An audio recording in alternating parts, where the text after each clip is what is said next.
La capacité thermique massique est le rapport entre l'énergie absorbée ou relâchée sous forme de chaleur et le produit de la masse du matériau et de son changement de température. Si on ajoute de l'énergie à un matériau, l'énergie est positive et le changement de température est lui aussi positif. Si on enlève de l'énergie à un matériau, l'énergie est négative et le changement en température est lui aussi négatif.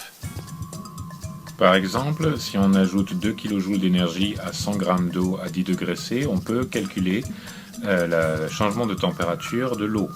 Pour cela, il faut résoudre la formule pour le changement de température. En complétant les calculs, on s'aperçoit qu'ajouter 2 kJ d'énergie à 100 g d'eau à 10 degrés C augmente sa température de 5 degrés pour atteindre une température de 15 degrés C. On peut aussi calculer le changement d'énergie d'un matériau qui baisse ou augmente de température. Ici, 200 g d'eau perd 10 Kelvin, et en résolvant la formule pour l'énergie, on obtient une valeur négative. Si on ajoute de l'énergie à un matériau, on constate que sa température augmente jusqu'à atteindre un palier.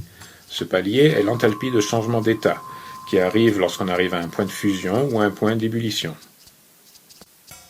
Par exemple, l'énergie requise pour faire fondre un matériau sera égale à la somme des énergies requises pour amener la température de ce matériau à son point de fusion, plus l'énergie requise pour le faire fondre. On peut aussi transférer de l'énergie ou de la chaleur d'un matériau à un autre. Ici, un glaçon prend de l'énergie à un liquide pour fondre, et ce liquide, perdant de l'énergie, subit un changement de température qui est négatif.